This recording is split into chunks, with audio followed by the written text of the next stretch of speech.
Good morning, everyone. I'd like to take this opportunity to just welcome you to our today's session. Today we have a very exciting facilitator with us and a very interesting topic that is of interest to us, especially during this season and where the world is heading. And we have the best person, I think, in the room today to take us through this topic. So I would like to welcome you on behalf of Invest in Africa, MasterCard Foundation, and E for Impact to today's masterclass, which is part of our IRA SME masterclasses series. We've been holding a various series since we began this program, and today is one of those series. So today our topic is about digital marketing strategies for resilient SMEs, and we will be having this session facilitated by Philip Ogola, who is a digital strategist expert and also an E4 Impact Accelerator. And I'll be telling you more about him in the next few minutes. So perhaps I'll go very fast to introduce to us what Invest in Africa is all about and who we are. Invest in Africa is a Pan-African investment and trade accelerator, and we coordinate efforts across sectors to achieve greater skills, impact, and replicability more than when working alone. In other words, we are a partnership organization, and we are not for profit membership organizations, which includes multinational companies, corporates, associations, financial institutions who share a common purpose to empower enterprise and to create a positive impact through job creation. Primarily, we do this through three ways. One, to increase the access to skills, access to markets, and also access to finance. Because finance and skills as well as markets, these are three main issues that affect SMEs. Our vision is also Pan-African, and we aim to prosper African economies around the countries where we work. And we aim to create 250,000 jobs by the year 2025, and also to have enabled SMEs to win at least tenders worth 100 million USDs. So far, we've been able to, through our online platform, biashara.now, we've onboarded 3,000 SMEs who are trading and creating business linkages through that online platform. And we have supported indirectly and directly 80,000, 3,000 jobs across Africa. And we've facilitated market linkages to the tune of 300 million Kenya shillings in Kenya, and supported SMEs to have won 590 million USD across Africa. And in Kenya, so far we've been able to engage about 2,000 SMEs through this masterclass series. So that's a nutshell of what we've been able to achieve so far. As I mentioned when we were starting, that today's session is part of a wider program that we are running under the SME Recovery and Resilience program. And under this program, we have masterclasses that, like the one we have today. We have coaching sessions to support and handhold SMEs to be able to navigate through this period and even beyond. We have peer-to-peer sessions where SMEs are able to engage, share best practice, and benefit each other with knowledge and skill and experience that they have experienced in their business. Then we also have an investor readiness package that aims to deliver more opportunities for SMEs to access finance. And coupled with that, we have a knowledge academy which aims to continue providing SMEs with knowledge as they continue going about their businesses. So we have a contact there for Pauline Mishai, who is leading this program. You can email her at pauline.mishai@investinafrica.com. Don't worry about this. We'll be sharing these details as we go about. Today's session, basically we are looking at the digital marketing strategies for resilient SMEs. And in an era that we're in today, the aspect of being digital cannot be overestimated. And there's a big role on what digital can play in our businesses, and what really our businesses are able to benefit from being digital. So therefore, there is a lot of need to engage, to collaborate, and even to interact and harness the available knowledge around this issue of being digital, and using those strategies to drive other facets of our business like visibility, marketing, and even how we engage with our clientele. And today's sessions comes at a very important time, because our last series we were talking about customer engagement. So our facilitator today will also be telling us how that happens, and you can see which tools you have and which strategies that you have. Our aim today is to be able to help the SMEs and the businesses who will be attending to know how they can be able to use the digital and social media presence to enhance their relationships with their various stakeholders, so that their businesses are well positioned. The other thing that we aim to identify is to be able to know those tools that we can be able to use with ease, and with those tools that are practical,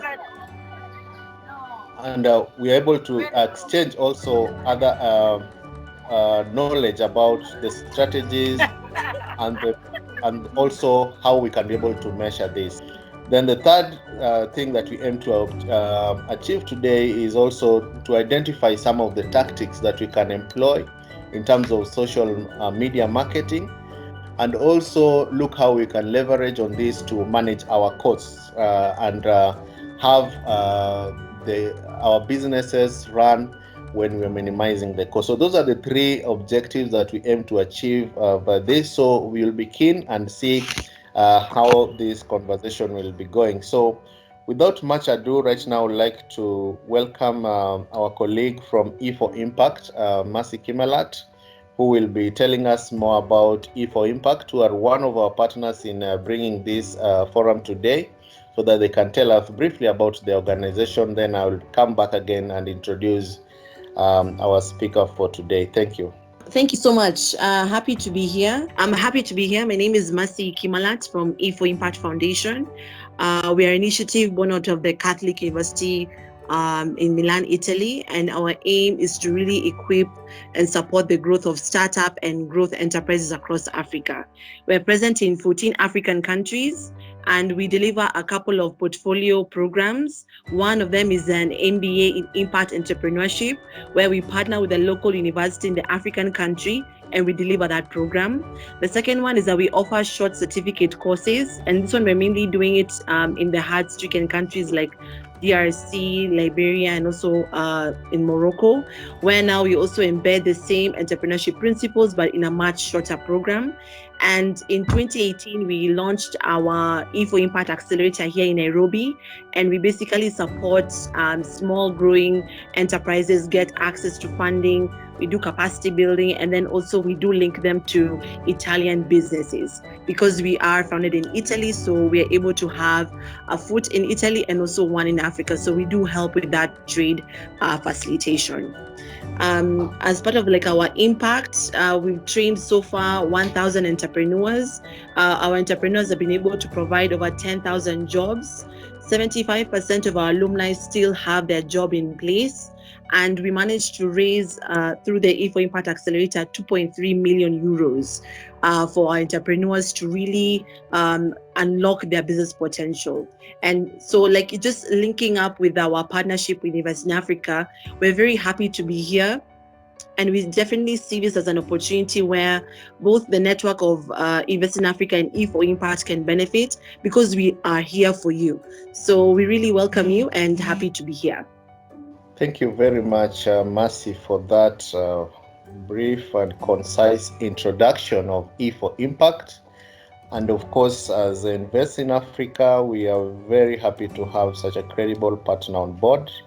And we look forward to continuing to create that impact narrative across our programs that we'll be doing jointly.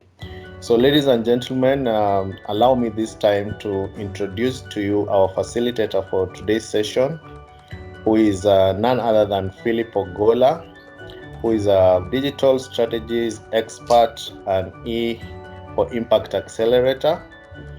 Some of you might have met him with the other name, the Digital Humanitarian. He is a very experienced person when it comes to digital communication, and has done a lot of work in online crisis management. He's been involved in crowdsourcing for news, and also a very experienced digital storyteller. And more importantly, he's played a key role in be able to sources, and in the era of fake news, he's been very vocal around that. Over the last decade, he's had experience advising both private and public sector entities, including bilateral agencies like the UN across Africa, on this aspect of digital communications. And he has also conducted trainings and capacity building to be able to support these entities to better their skills in terms of digital storytelling. He also has a background in brand management, and has worked with several organizations in supporting their brand visibility and positioning in the market. More recently, he's also been involved as part of the Digital Communication Task Force, supporting the Ministry of Health in telling stories about the COVID-19 pandemic, and supporting the public awareness activities. He has won the Presidential State Commendation Award, the Uzalendo Award, for his COVID storytelling. And so today we are very privileged to have you, Philip, being with us today, and share with us how we can use the digital communications and marketing strategies in our businesses. So without much ado, you will take the airwaves, Philip, and take us through what you have for us today. Welcome, Philip. Good morning. Thanks, Dennis. Before I even introduce myself, I just want to challenge the audience today, and I want to thank the Impact once again for this invitation. It's always an honor to actually speak about the expertise of my area of expertise. So before we even begin to talk about myself, today is not my day, so I will not talk about my day today. And I thank you, Dennis, for the quite elaborate brief introduction. So first of all, the photo you're seeing on the screen right now, that embodies most SMEs, that embodies most organizations, where we don't invest on social media. We don't. Social media has become like an afterthought. So if you're an SME or if you're an organization and you've not invested on social media, that's a crisis on your way. So this map embodies most SMEs, where you don't want to see what people are talking about you. You don't want to see what your company, your audience is talking about you. So as SMEs, you need to be aware of who is talking about your brand, who is complimenting you, who is probably sharing your content, where are they from, which audience are they. So that's why it's very essence that through the digital space, we actually understand where our audience are coming from, who is our competitor, and best way to actually package and amplify our content. So as an organization, please do not do this. You need to understand who is talking about you. So why does social media matter? So if you're an SME or you are an organization, social media has become the new normal. And COVID has actually complemented this and really reinforced why the storytelling has moved and why it's actually very key.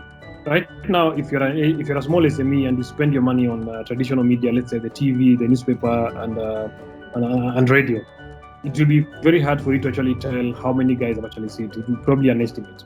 But the way with the digital space, you can actually see the traction that post made, who read it from where, which phone they're using, and what is what are the trend patterns on the digital space. That's why it's very, very important for small SMEs to actually understand the power of social media, where it's not about Kenya only, it's about Africa and the globe. So it's easy now to actually showcase your projects through the digital space and actually amplify it and see how it actually has a multiplier effect. So before you actually continue, you have to pick a platform. There's so many tools on social media. There's Facebook, there's Twitter, there's Instagram, there's TikTok, which is now the current youth-friendly app. So as an organization, do not spread yourself thin by being in all these applications. There are so many. So just find before you pick a platform, make sure you have the relevant team on board, the relevant investments. That means in terms of tools, softwares, and applications. Your platform of choice will be dependent on what you want to do. Let's say, for example, you want to shoot a video. For you to shoot a video, you must have a YouTube account or a Facebook account or an Instagram account. And then, do you have a camera? Do you have a team to actually do the edits? I think right now COVID has shown us that we need to invest in our own team internally to actually cut costs and see what you can actually do. And then also the second bit is, are you doing sound? So if you're doing sound, if you're doing audio recording, you have to invest in microphones. You have to invest in podcasting. So this storytelling has actually changed. COVID has shown us that right now we have to become innovative. We have to move with times. So a podcast is just another way where you can actually tell your stories, or also blogging, where you can be writing short, brief stories, and then you choose a platform. Are you going to use the phone? Are you going to use the laptop? Are you going to use the website? So it's very, very important that as small SMEs also to have a website where you can drive traffic for people can see more about yourself and how you're doing. So platforms of choice are very, very important when you're doing a campaign. And most organizations do not do their audit before they jump on social media. Just simply because your competitor is on digital doesn't mean you can be the same platform. Maybe your audience are on LinkedIn. Maybe your audience are on Instagram. Your audience are on TikTok. So first of all, you need to understand who is your audience and what are their patterns on social media. What time are they online?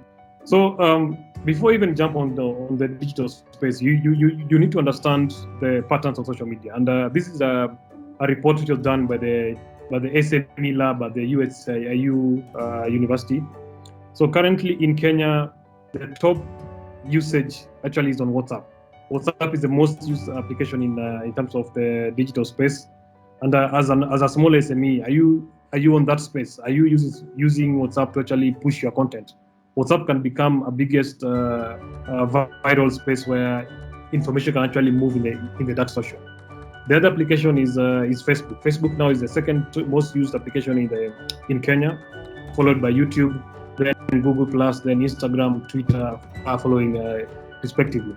So it shows that currently, even if you look at the trend patterns, I belong to the age where right now I'm more and more less offline. So I'm more on WhatsApp channels where I gather information, hear what people are saying. People have stopped posting anymore. The people who are posting currently are probably the young generation who are quite more agile on the digital space. But the older generation have become more of readers, where we read more and we just scroll through.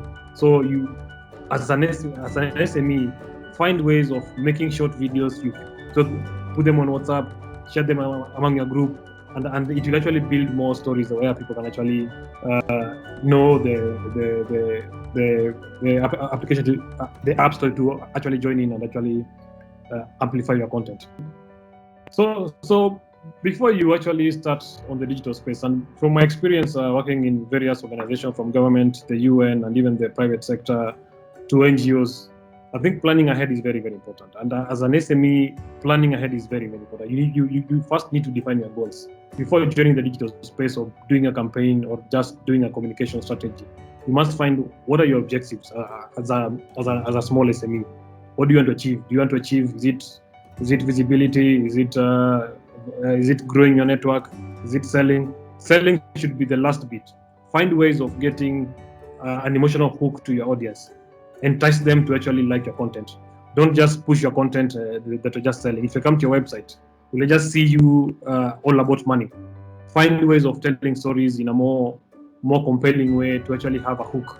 So once there's a hook, it will be easy for people to actually buy your product or whatever you actually sell.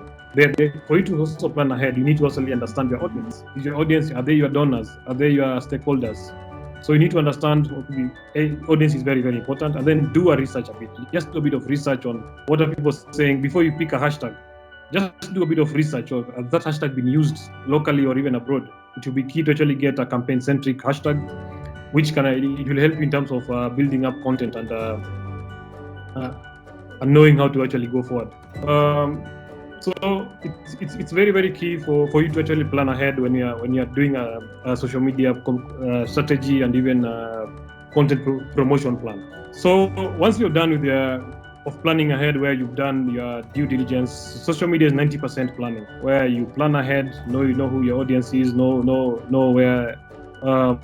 where they're coming from, which platform to use. Then now you break down what are your goals. What taxes are you going to put in place? Are you going to have a live stream? Are you going to use a blog? Are you going to use a podcast? Are you going to do a video story? So these are the things now you actually do before you actually get into a conversation. And then it's very, very important to actually know a team. Do you have a team in place? Don't just jump into social media without having a team. Social media is not a one-man show. You must have resources, both human and equipment in place, softwares to actually execute this. And then also get your employees on board. I think most organizations don't get their employees. Your employee is your best ambassador. Don't get someone to actually talk about your brand. You can use internal employees and tell the stories about the behind the scenes, from the driver, the messenger, the receptionist, the project officer, the CEO, as in all of them have a role to play in social media. And don't just, I think most organizations make a mistake of having social media anchored in the IT department. So social media should actually be anchored around the communication and the marketing team, but also involve all the employees actually pushing that content. And also, once you have a plan, delegate duties. Get someone who is a photographer, get a videographer, brief them on the kind of content they're actually going to do, and also brief the CEO, the top management on their role of getting content. Get a quote from the CEO, the project officers, the people on the ground. Let them be part of that conversation, and also share with them the workflow. Social media, have a plan, pre-event plan before the event. Have a live event plan, which is during the event, and then have a post-event plan, which can talk about the event, and then just capturing what happened behind the scenes during the event. Once you're done with the social media planning, you need to now plan your content frame. For the content frames, already again for each platform, you have to set goals. If you are doing stuff for Facebook, Twitter, Instagram with your website, you also must have a goal. So one of the goals was, is it reach? Do you want to get a reach? Do you want to get likes? Do you want to get engagement? Do you want to repurpose content? Those are things you must list down for each platform. It's for Facebook, Twitter, Instagram. That's why it's key to measure your work. Then after that, you need to have like a content frame where you're planning your content based on the personality. This can be the personal experience of people, the expertise. This is now where you can talk about you as the SME. This is where you come up, where you become an authority. You become like a thought leader. Talk about your work, talk about your projects, talk about your statistics, give insights to your company, talk about the facts and figures, background information, give examples, give opinions, and then also give clarification and also giving help. I think it's very, very important when you're having your content frame. Find ways of telling those stories. Don't just make them human. Don't just make the content alone. Find ways of getting an emotional hook. I mean, for the content where the public actually going to be more engaged to your content. And also, I want to tell you one thing. Social media has actually changed, and now with the COVID, it has shown us that we need to move with times. There are new competitors which we must move to. Your phone has become the new camera. So as an SME, have you invested in gadgets? Right now, organizations are actually cutting down because of COVID. So you as an SME, it's time now to also train your staff to be the ones taking photos, to be the ones shooting the videos, to be the ones recording the audios, to be the ones actually posting. It will actually cut cost when your staff are actually be the ones now getting content and actually amplifying it. So the modern journalist right now is supposed to be writing stories, recording podcasts, doing content, digital content. He can take photos, he can do videos, he can blog. That is the current kind of expertise, skill set which actually needed. So you may be trained in communications, but the new ways of storytelling involves of you knowing how to tweet, how to live stream, how to blog, how to do a live streaming, how to navigate the YouTube, how to do podcast. So as organization, do you have those skill sets? Have you invested in your expertise? And just to go on, there on digital space we have three V's, which I always say that the first V is video. So have you invested in video recording equipment? You may say that you don't have the money, but currently we have cheapest available options where you can get tripods for the phone, which are going for probably 3,000 shillings per tripod. So with 10 Gs, you can get a microphone, a tripod, and even lights to actually come up with the tripod. So I want to tell you one thing. So for the three V's, the first one is the video. So have you invested in multimedia team who can do short videos, quick edit, caption, and post? Right now we have softwares which you can edit live and caption your videos. You can even put your logos and even showcase behind the scenes.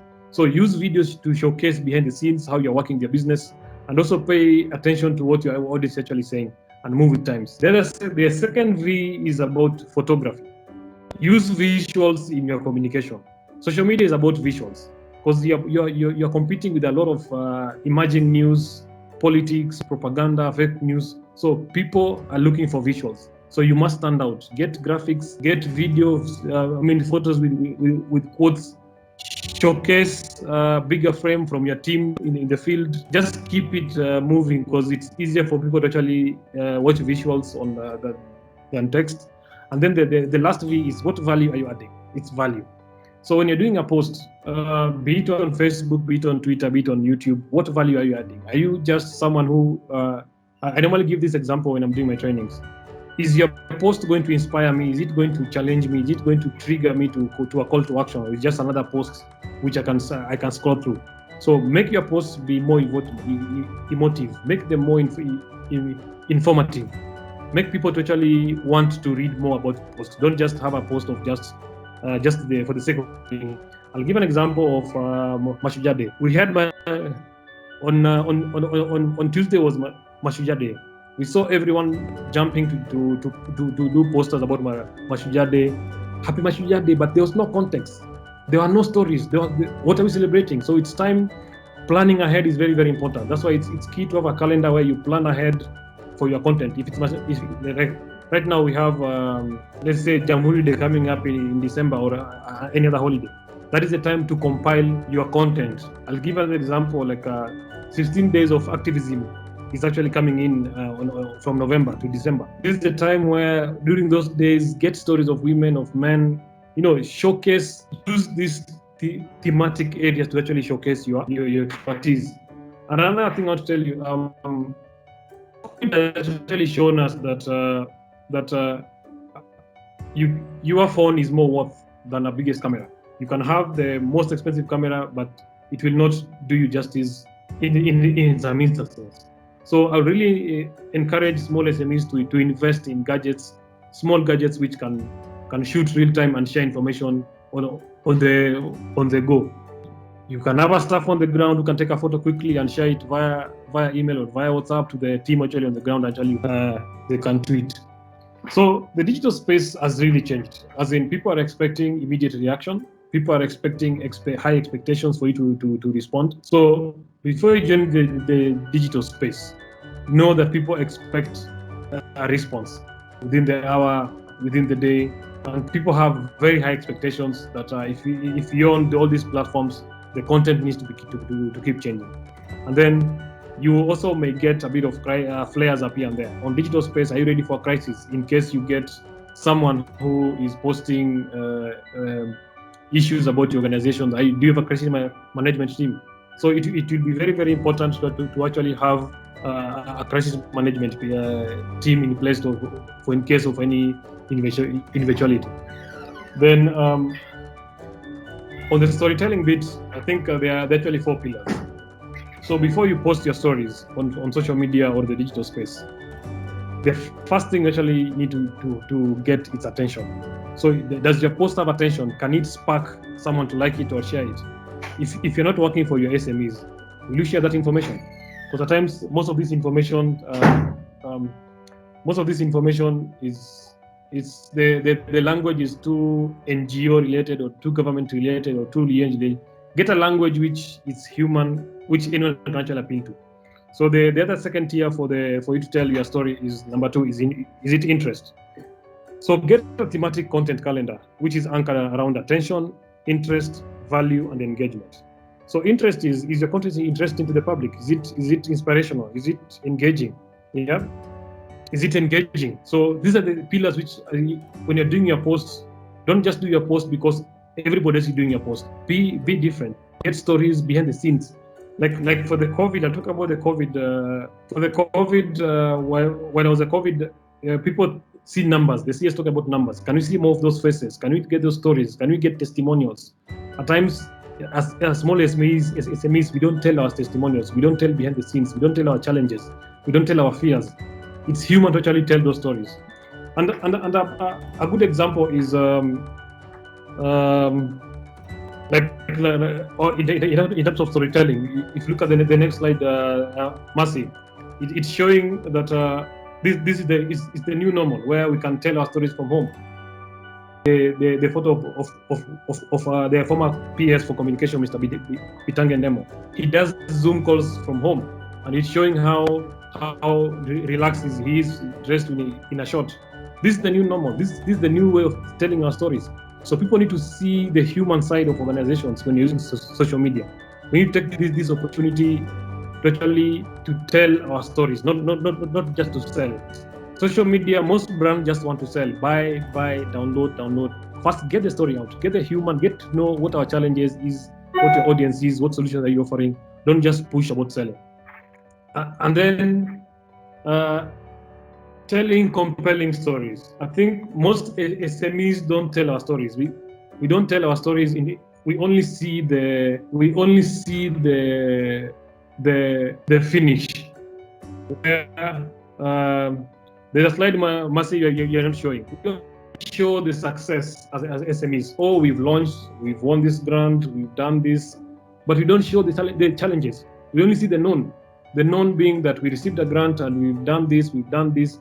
Show us the challenges. There's a vehicle got stuck that we drilled a borehole and we hit a rock, or the water was too saline, we couldn't be used. These are the challenges which need to be told. So when social media, we only show the success. Let's also show the behind the scenes. Let's show the struggles. Right now, COVID. Show the impact of COVID on your small SMEs. Show how you're now changing. Show how you're moving. These are the stories which will actually help people understand better. Because I feel as SMEs, we don't tell those stories. We only want to showcase our success, that this is how we are doing. COVID has shown us that right now, compelling stories, behind the scenes stories are now what people want to hear. And even influencing has changed. Using influencing now is actually changing. And the kind of influencers are people on the ground, people behind the scenes, your staff speaking from the ground. It's actually showing more depth in terms of storytelling. The other thing is about showing linkages. As SMEs, as organizations, does your content show linkages? Yeah, linkages is like a flower petal, where it has different leaves here and there. It shows, let's say, for example, Impact Africa has been funded from Italy. Then Impact Africa has MasterCard on board, and so when you're doing your story, show the donor that this program has been funded by this so and so donor. and then show stories of how that donor funding has assisted the community. Get a voice from the community, get a voice from the school, get a voice from the business community. Shows different frames of people actually endorsing you. And then if it's a project, get voices of the CEO, the project manager, the department heads, the team on the ground, the beneficiaries. Get all this content on board and try and push this content from multiple speakers.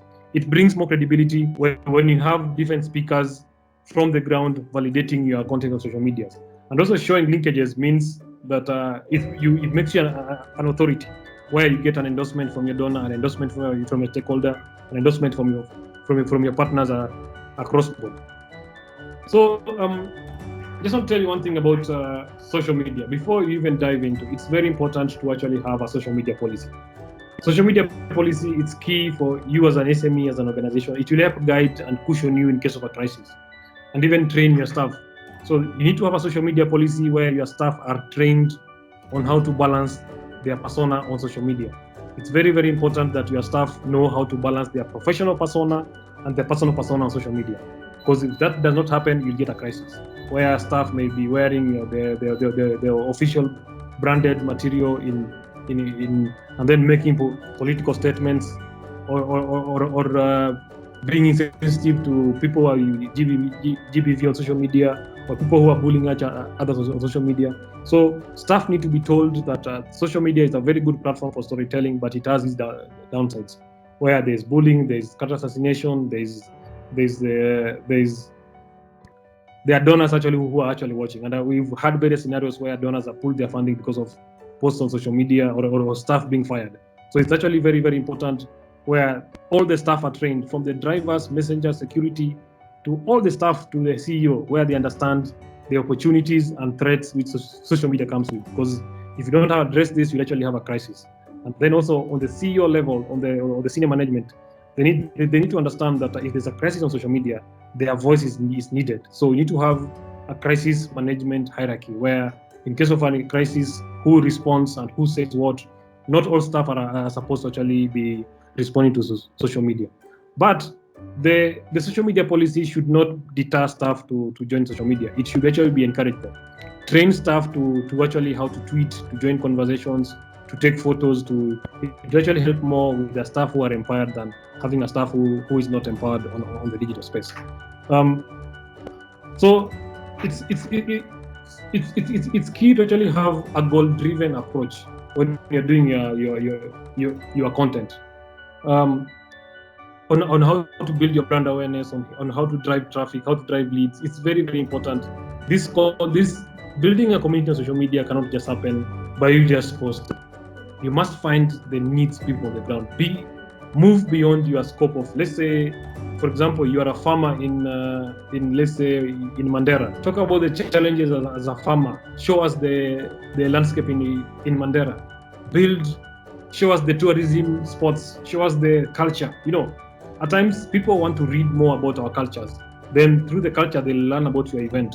They learn about your program. They learn about your outreaches. So let's move beyond our scope and let's do more of audience research. What do people like on social media? People like more visuals. People like more stories. Don't just copy paste someone's content. Be authentic. Get rich content. And Africa is a hub of storytelling, and we don't tell our stories. So it's time we tell our stories and just tell them in a more unique way. At least it's very important to invest. You need to invest in tools. You need to invest in softwares. You need to invest in equipment. Like social media alone, just posting alone, it's very dangerous. There's so many tools which can actually help you mine the digital space, do reports, do competitive intelligence, and help you manage your digital platform. So it's key to invest in social media. It's not free. It's very expensive. You have to invest in those in the monitoring tools. And there are various tools which give you a free trial. You can try Sprout Social, you can try Keyhole, you can try what is this one called Mention 6. They'll help you in terms of just planning ahead on how to monitor. And you see there's listening and there's monitoring. Listening is very important. It's for you. you need to list down keywords as an SME. List down keywords of your organization, the staff, and just keep monitoring of them being mentioned. List your donors. What are they doing?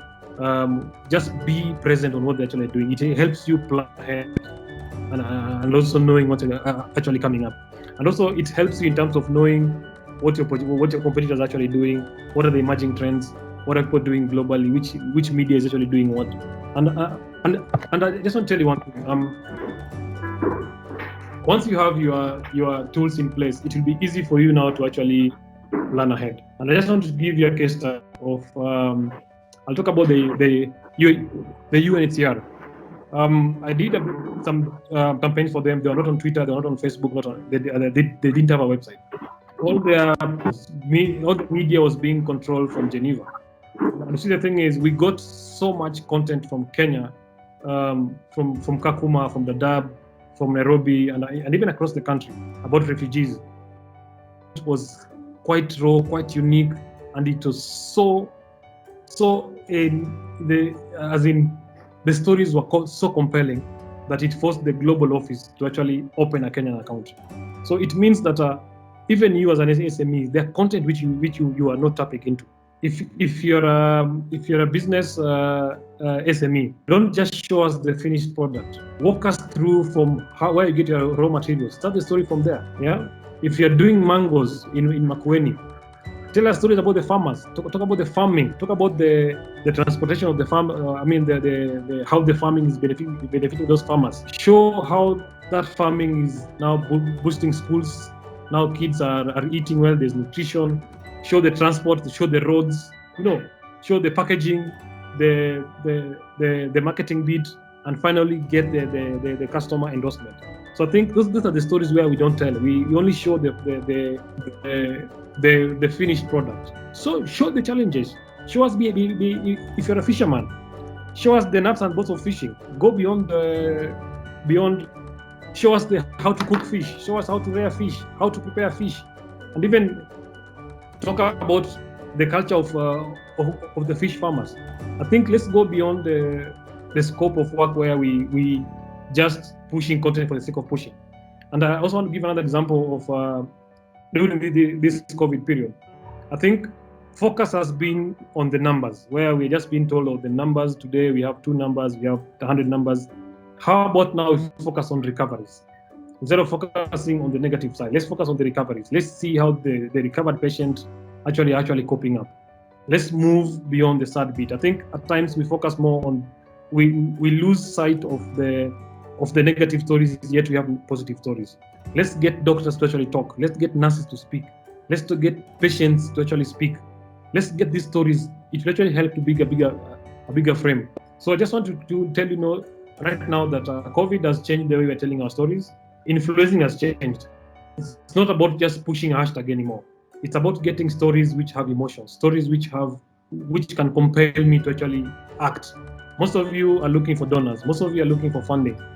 You'll not get funding if your stories don't have emotional hook. You'll not get funding if you don't tell your stories of how it's going to benefit the bigger frame, the bigger community. Get community involvement. I did a campaign with the Ministry of ICT on laptops, and I just went to the ground. At times, it's key to talk about the landscape, the terrain, the infrastructure, how those kids struggle with 10 kilos of books, and how the laptop will actually change their lives. So it's key to actually show your audience the before and after. Before your project, how are they doing? And after the project, how are they doing? If you're building a school, show us before that school, why are you building that school? Were they reading under a tree? Were they doing what? Show us how your project is actually changing lives. And not you just posting. Get content get quotes from the students, get quotes from the teachers, get quotes from the parents, get quotes from the community, get quotes from the government arms, from the chiefs, the county guys. It builds more credibility when you get everyone supporting that project in a different ways or something. And also, are you tapping into your customers? Are you using them to be a testimonial? So have an emotional hook where when you're selling your product, Ensure you have your digital channels. Engage them. Ask for their permission. Can you use your story? Can you tell our story? These are the ways of now telling stories. And also encourage behind-the-scenes storytelling. Open up your offices. Open up your farming. Open up your SMEs. Don't just show us the CEO alone. Show us that you have a messenger. Show us you have a watchman. Show us, because COVID has shown us that the most important people are the essential workers. So even in our storytelling, do we include the essential workers? These are the messengers. These are the cleaners. These are the security guys. These are the admin, the support staff. Let's say, for example, you are getting stuff from abroad, which is being shipped. Do the story from the shipment to the docking in Mombasa to the transportation. Show how the driver is driving the merchandise from Mombasa to your farm or to your office. Then the packaging and the distribution to the ground. It brings in purpose. It brings in connectivity. Social media is about showing a journey, showing purpose. I think it's time now the way we tell our stories actually really change a lot. And showing faces of your staff, opening up the doors. Like for me, I really enjoying seeing behind the scenes of people who are doing the actual work. It's very, very important. So I just want to open up this slot now for questions, where I'll invite you to answer questions. Perhaps I can ask something like as we wait for the questions to come in. Philip, so you know that people are really working on a tight budget with their social media. And let's say, for example, how much money would they need to budget at least to get kickstarting their social media presence online? Thanks, Mercy. I think the budget depends on how big the SME is. First of all, I think your biggest budget comes in from your staff. You need to invest in your staff. If you're on a tight budget, you cannot outsource your social media to an agency if you're on a tight budget. That budget you're giving an agency, invest in your staff, train them on storytelling, invest in equipment. Like getting a tripod is about 10 Gs, including the microphone and the light. So let's say about with 50 Gs, you can actually have a software tool, you can have the equipment, and also get a phone which can actually help you, because it's key to actually have a phone which can also shoot and shoot. So you need to get a microphone, a phone, and a software. Softwares, those monitoring softwares cost ranges between 9,000 to 10,000 per month. It now depends. So I can roughly say with 50 Gs, you can actually have like a starter pack. To actually get you moving. But for me, the biggest investment should actually go to your staff internally. Just get if you can't get interns probably from these universities who can actually you can put on a retainer, but they also need to be trained. So you need to get a multimedia person who can help you with the visuals, and then also you can get a video editor who can just edit some of these videos, and then also you can get a content person who can be pushing those content things. So in terms of budget, it really depends on the organization. But for me, I really advocate for staff being the voices of the organization. Just one question maybe to add to that. I see there are many questions that are coming on, and I'll ask Pauline to be on the lookout for that. I would like you maybe to talk about whether you have any programs on staff or professionals to guide them on how to balance the use of social media for both their personal, their social life, and for career. If you do run any programs like those, I'd be happy to know or to be pointed to how we can access them. Thank you so much, Madam Wawangeshi Muriuki. I hope I got your name correctly. That's a good question. I think I'll talk about the Masujade as a case study. I think most brands lost it during Masujade. They lost the opportunity to tell the stories. They lost the opportunity to showcase their staff, their projects on Masujade. On Masujade, it's a day to celebrate heroes, the unsung heroes. That's the day where you showcase your team, you showcase your project, you showcase your beneficiaries. That cannot it can't happen well just by doing a poster. So if you just do a poster saying Happy Mashujaa Day, you've lost the bigger picture of telling that story. So I think it's key to have a thematic content calendar, which cuts across the whole year. So you list down upcoming days. If it's World Women's Day, get stories around women around your project. If it's your staff, your beneficiaries, your donors, get stories, as many stories of women. If it's World Father's Day, get those stories. If it's World Africa Children's Day, jump in. So I think it's key to actually have a thematic content calendar, which is global, having the UN days, having the global calendar days, having the local calendar days, and even just looking at emerging patterns. How do you jump on this conversation? What measures are you putting in place to actually train your staff? So just to answer your question about having professional training mechanisms, yes, as digital humanitarian, I think I've conducted trainings to think of 100 organizations globally. So that's something which I think you can liaise with Mercy and we can see how we can actually do that. And I also train a lot. I've trained in UN, government, corporate, legal across Africa and the world. So that's something which we can actually discuss probably. I'm also seeing another question about, does social media convert sales, or is it just another branding for purposes? We have made sales via social media, but not very good, but have. We've made social media sales, but have a good following. Our core customers don't care for social media. So is it man wear uniforms? So this I said it earlier. You social media, you need to have goals. First of all, it can be a good visibility stream. Like most of us do so many good, but we don't document our stories.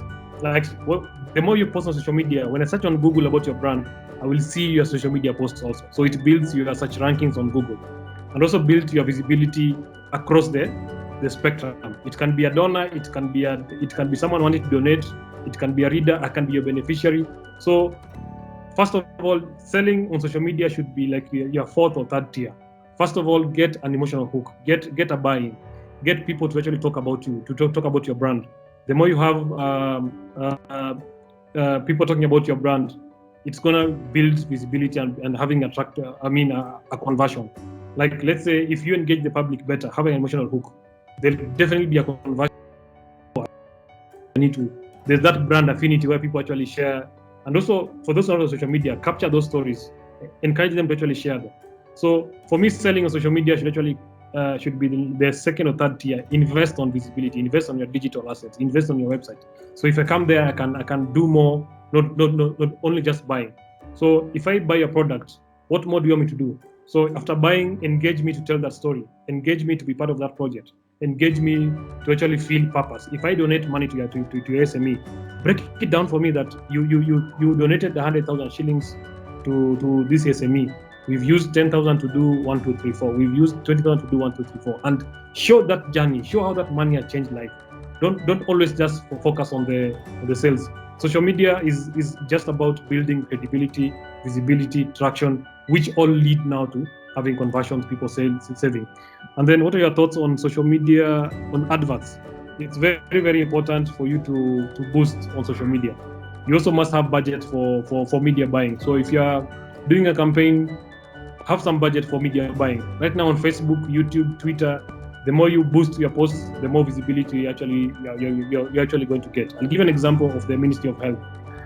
Facebook donated media buying ad spots on Facebook and Twitter, and the Ministry of Health account grew tenfold. Like when we joined in there, I think they had about 50,000 followers. Currently, they have about 300,000. And I did a report from the media spending. They reached over 1 billion people globally. So it shows that the more you spend on social media, it's easy for you to have targeted marketing, where you can say, I want this post to be seen by everyone in Nairobi. I want this post to be seen by only people in Kisumu, or all people in Mombasa or Makueni or Turkana. So it's easy to actually do ad spend. You can do ad spend on Google. You can do ad spend on YouTube. You can do ad spend on Instagram, Twitter, and they're cheap. You can spend in a day probably. A day, 2,000 bob in a day. So it depends on how you are, the kind of budget you have. And then we have Annabelle Kaguru, who is asking about Philip, I'm a great follower on Twitter. Thanks for the really unpacking social media and the impact impacting our lives. What else are you saying? On our businesses. Thanks, Anne. So I just want to tell you one thing. Social media is about emotions. Social media is about organizations wearing a human face. If you're the kind of organizations where you only have those NGO lingo, the government lingo, the UN lingo, you will lose the general public. It's also time when you see NGOs tweeting in Swahili, tweeting in the local language, do videos in local language, and then have translators. Think global, but share our content. I think it's time to showcase our country. Don't just sit because you are a tech company or you are a farming company. So you don't want to talk about tourism. I'll give you an example of how we can tell a story about, let's say, someone can someone give me an example of which any member can just ask a question of what they do and then I give a scenario? Any member? I'm in the business of conferences and events management. Okay, so you're in the business of conferences and event management. So I believe by now you only push like join our conference, watch, stream, register. That's the kind of content you're actually pushing. But also, how about you also educate us on, okay, if the conference is in Nairobi, where do I stay? Where do I eat? How does what transport is there? You know, I think the how Rwanda packages the as a conference hub. Rwanda talks about their scenic beauty, their culture, their food, their music. So as you're going for the conference there, you know after the conference I'll go do this. So let's find the hooks, and then during the conference, do you also get it's 12 o'clock. Get testimonials of the participants ahead of time, like what impact I've done with this presentation, where you get profiles of the speakers, you get the hashtag before, you get testimonials, and even engage the participants before the conference, during the conference, and after the conference. So you need to find ways where even if after the conference I have questions, like now the questions which are being asked right now, these are questions which can be written down and addressed later through email, through tweets, and even develop an FAQ. So one thing I'll also encourage you is negative comments are a huge research source where you when you get negative feedback, it helps you plan better. It helps you develop an FAQ where you can be answering some of these questions. And I saw a question about if you're starting a businesses, can you use your personal social media account to accelerate your business, or should you open your business account? Kindly separate your personal account from your business. It will show human angle. If today Impact Africa CEO and Mercy different accounts, like today I can tweet and tag Mercy as an individual and Impact account as an organization. So it's very, very important to have two tones in an organization. To have the organizational tone, to have the CEO's tone and his Twitter handle, and to have the staff tone. It's very, very important to have that kind of separation where as a staff you separate your tone on Twitter or social media from the organization. That means it's very, very important. And another thing, do not mix your Twitter account where you merge what you post on Twitter is what you post on Facebook, what you post on Instagram. Facebook and Twitter have different strategies. Facebook is is more of short videos, short stories.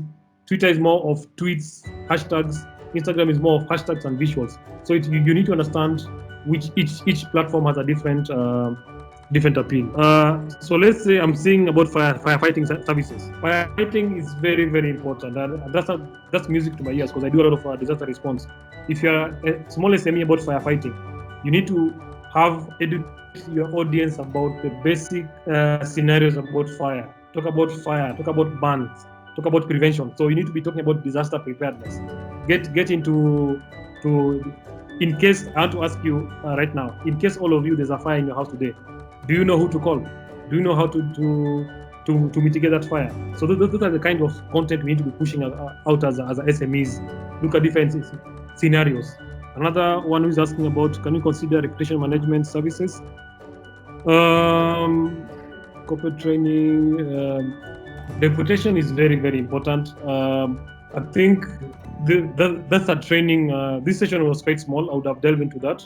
But how you manage reputation is by planning ahead, like I said earlier. You need to have a crisis management team who are busy monitoring social media in case of any flares up on Twitter, anything happening. Social media right now, everybody is actually on mobile, and they can tell which organization responds in time. So if there's a crisis, have a FAQ on how to respond. Do a post and saying that organization X this has come to our attention and we are investigating. We'll come back further. We'll report further after further investigations or something. Or our attention has been drawn to this post on social media. We're investigating. We'll get back.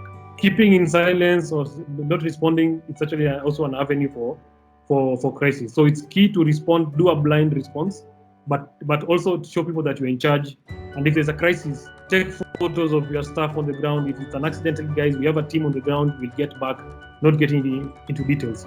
So I think having a crisis management team is very, very important. It's actually a must-have where you can issue a statement very fast. You can issue either a statement on video, a press release on the website, and just share it on social media and show that you're in charge. Then I have a question from Pauline Mochai, who is saying, when should one consider reputation management services? It's by the time you join social media, you must have a reputation management plan. You must have a crisis management plan by the time you're going digital. Because today someone posts negative comments about your or if a client goes on social media and complains about your product or your project, do you have a team to actually respond immediately? Do you have the data? Do you have the facts to actually counter verify? Then we have Annabelle asking about corporate training, more light on getting hook on audience.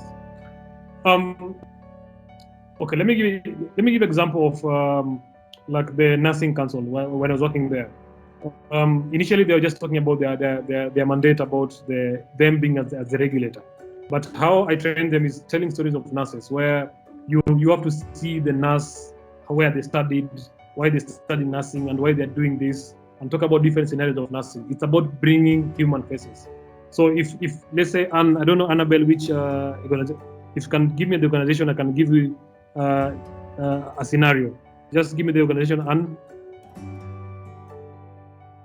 then I'm seeing Vincent asking about general supplies. If you're into supplies, talk about the behind the scenes, the supply chain, from the product to packaging to distribution to warehouse.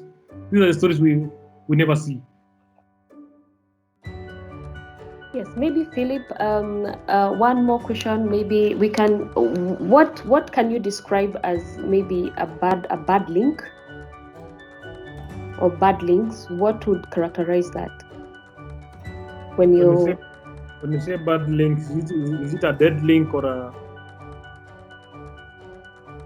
I didn't get your question. Yes, like what would you consider a bad link in terms of maybe the digital marketing, when you're marketing, or when I'm trying to look at any platform, maybe Instagram or Facebook? Is it the traffic? Is it the likes? Or what would you consider a bad and a good link? Okay, I'm not sure I'm getting a question talking about a bad link. Mm-hmm. On digital links are a website URL. So is that what you mean, or you mean about the? Yes. Okay. Yeah. I hope I got you correctly. Let's say, for example, on Facebook. On Facebook, one of the key KPIs is probably the number of likes you have on the account. But for me, I don't look at likes. I look at the number of engagement. If you do a post, how many people have commented? How many people have shared? What are the reactions? Have they liked? Have they shared? Have they? Those are the attributes. On Twitter, the same thing. On Twitter, there's trend. And I'll change one to debunk one fact. Trending is not a sign of success for a campaign. Nowadays, people jump on trending topics and just push their products. For me, it's about what kind of conversation is happening on that trend, on that hashtag. So it's about the content and the context of the conversation. Are people discussing your project or your SME or your campaign? Are they asking relevant questions? Are they asking questions on how to get involved or getting help? Or people are asking more information? And then is it also on Instagram where people are watching live stream or people are following? So it's, to me, different social media platforms have different KPIs and different results. That's why I said earlier, when you're starting a campaign, you must list down what do you want to achieve. Is it growth? Is it engagement? Is it just engaging having people follow a conversation? Is it awareness? Is it those are the things where we actually need, and it's key if you have a tool which can help you understand some of these things. And one of the tools which I can recommend, it's Sport Social. Sport Social is a tool which can give you like analytics for across board, for Facebook, Twitter, Instagram, and even your website and your YouTube. And it can tell you like where the eyeballs are, is it the website, is it the YouTube, and are people clicking on your website through social media. So it's key to also audit your website and find out where your traffic is coming from. Is it coming from social media? Is it people are just searching on Google? Yeah. So I hope I answered you correctly. So one of the ways where you can stem this is having a digital communications plan, and which is anchored on a thematic content frame, which is annual, where you have a plan for the whole year, break it down per quarter, break it down per month, break it down per week, and then break it down per day. So social media is about planning ahead. Like today, I'll challenge each SME right now. Do you have content for next week? Do you have content for the week after? Do you have content for the other month? And then, have you audited the content for your last week? How did you perform? Which post did better? Which platform did better? So I just wanted to encourage you to get into a habit of auditing your work on every day, every week, every month, then comparing where we did well, where we did wrong. The name of the tool is Proud Social. I've been asked to comment about the Jerusalem Challenge. I'll tell you for a fact, the only organization which got eyeballs and got traction was Naivas. They did it before everyone else, so everybody else is a copycat. So it's about I can say the rest of the people just jumped on the bandwagon. If you look at the MPs have jumped on it. So why the Jerusalem Challenge? Well, if you look at right now, the comments online, they are all negative. It was because everybody's just jumping to push their brand. Everybody's jumped in to push their agenda. So let's make Jerusalem Challenge be more about, like, it's from South Africa, where they're celebrating their healthcare workers, they're celebrating their frontline workers. So I want to ask just a general question: when the MPs are doing the Jerusalem Challenge, was it celebrating our healthcare workers? Was it celebrating our nurses? So that there's a bit of disconnect. Why are we doing the Jerusalem Challenge? And if you notice right now, there's a lot of backlash. So that it means people are more jumping into conversations than because someone else is doing it. So let's try and come up with our own challenges. I want to see an impact challenge. I want to see an Invest Africa challenge. So let's come up with our own challenges, which can also be sustainable. So not just jumping on trends which are actually short-lived. Thank you so much, Philip, for that insightful session. So we have Philip's contact on the screen. So in case you'd want Philip and Mercy,